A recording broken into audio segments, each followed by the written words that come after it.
The Knowledge Garden ကနေပြန်လည်ကြိုဆိုလိုက်ပါတယ်နော်ဒီနေ့ပြောပြခြင်းတဲ့အကြောင်းအရာကတော့လူသားတွေရဲ့အသက်ကိုကယ်တင်နေတဲ့ရွှက်ကလေးတွေအကြောင်းဖြစ်ပါတယ်ရှင်မြေမြုပ်မိုင်းဆိုတာလူသားတွေအတွက်ငရဲပန်းပါပဲဒါပေမဲ့ဒီအနေအကြီးလာတဲ့မိုင်းတွေကိုရှင်းလင်းဖို့အတွက်ဆက်ရုပ်တွေလူသားပညာရှင်တွေထက်ပိုပြီးဉာဏ်စံတိကျတဲ့သူရဲကောင်းတစ်ယောက်ရှိနေတယ်ဆိုတာသိပါသလားအဲ့ဒါကတော့တခြားမဟုတ်ပါဘူးအာဖရိကကကြွက်ကြီးများပါပဲသူတို့ရဲ့တရားဝင်နာမည်ကတော့ African Giant Spotted Rat ပါပဲတာမန်အိတ်ကျွတ်တွေထက်အစာပေါင်းများစွာကြီးမားပြီးကြောင်တစ်ကောင်လောက်ရှိပါတယ်ငယ်ရေးလည်းအလွန်မြင့်မားပြီးသူတို့ရဲ့သက်တမ်းဟာလည်းရိုးရိုးကျွတ်တွေနဲ့မတူပဲ10နှစ်ကနေ9နှစ်အထိအသက်ရှည်ပါတယ်သူတို့ကိုမွေးပြီး9ပတ်သားအရွယ်ကလေးကလူတွေနဲ့ရင်ပါအောင်အတန်တွေမကြောက်အောင်ထန်ဇန်နီးယားနိုင်ငံမှာရှိတဲ့အေဖိုဖိုအဖွဲ့အစည်းကစတင်လေ့ကျင့်ပေးကြပါတယ်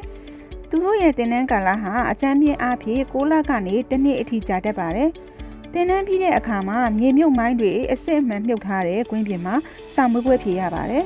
မိုင်းအားလုံးကိုရှာတွေ့ရပါမယ်တကယ်လို့တစ်လုံးတစ်လေကြံခဲ့ရင်တော့အလိုဆင်းခွင့်မရပါဘူးအမှားအယွင်းမရှိမှသာရှေ့တန်းကိုဆွလွတ်တာပါသူတို့ဟာအာဖရိကတိုက်ကနေဆင်းသက်လာတာဖြစ်ပြီးအခုခါမှာတော့ကမ္ဘာတဝန်းကမိုင်းအန်ရရှိတဲ့နိုင်ငံတွေမှာ Hero Rush လို့လူသိများနေကြပါပြီဘာလို့ချက်တွေကိုသုံးတာလဲအဖြေကတော့ရှင်းပါတယ်သူတို့ဟာကိုယ်အလေးချိန်အရင်ပေါ့တာကြောင့်မိုင်းပေါ်နင်းမိရင်တော့မပေါက်ကွဲပါဘူးသူတို့ရဲ့အနံ့ခံအာယုံဟာစက်ပစ္စည်းတွေထက်တောင်ပိုပြီးတိကျပါတယ်လူသားတစ်ယောက်ကစက်နဲ့တနေကုန်ရှာရမယ့်ဧရိယာကိုဒီကြွက်ကလေးတွေကမိနစ်20အတွင်းအပြည့်ရှင်းပေးနိုင်ပါတယ်သူတို့ဟာရန်နံကိုပဲအာယုံစိုက်တာကြောင့်အလုတ်ကအရန်ထိရောက်ပါတယ်ရှင်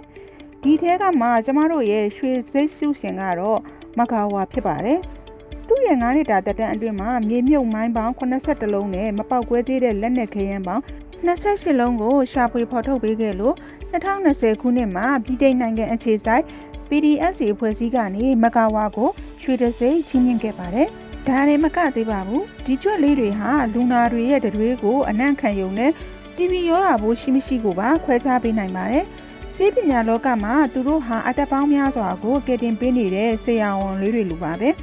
အလုံးလုံးနိုင်စွမ်းညော်နေလာတဲ့အခါမှာတော့ဒီသူရဲကောင်းလေးတွေကိုပြင်ဆင်ပေးပါတယ်။ပြင်ဆင်စားဘဝမှာသူတို့ဟာအကြိုက်ဆုံးတတိဝလံတွေကိုစားရင်အေးအေးချမ်းချမ်းအနားယူကြရပါတယ်။အာဖရိကကျွတ်ကြီးတွေဟာတရဝါလေးတွေဖြစ်ပေမဲ့ကဘာကြီးကိုပို့ပြီးဘေးကင်းအောင်ကူညီပေးနေတဲ့တကယ်သူရဲကောင်းစစ်စစ်တွေပဲဖြစ်ပါတယ်ရှင်။စိတ်မကောင်းစရာအချက်တစ်ခုကတော့လူတွေကအိမ်မွေးတိရစ္ဆာန်အဖြစ်မွေးရကနေလွတ်ထွက်သွားပြီးတခြားဒေသတွေမှာပြဿနာဖြစ်တာမျိုးတွေရှိပါတယ်။အမေရိကန်ပြည်ထောင်စုဖလော်ရီဒါပြည်နယ်ရဲ့ကျွန်းစုအချို့မှာဒီကျွတ်တွေရောက်ရှိနေပါတယ်။သူတို့ကမျိုးပွားနှုံးမြန်ပြီးဒေသခံတွေရဲ့အပင်နဲ့တိရစ္ဆာန်လေးတွေကိုအန္တရာယ်ပေးနိုင်တာကြောင့်အစိုးရကထိန်းချုပ်ဖို့ကြိုးစားနေရပါတယ်။ဒီလိုထူးခြားတဲ့တိရစ္ဆာန်လေးတွေအကြောင်းထပ်သိချင်တော့ကျမတို့ရဲ့ channel လေးကို subscribe လေးလုပ်ထားဖို့မမေ့ပါနဲ့ဦးနော်။အဆုံးထိကြည့်ရှုပေးလို့အားလုံးကိုကျေးဇူးတင်ပါတယ်ရှင်။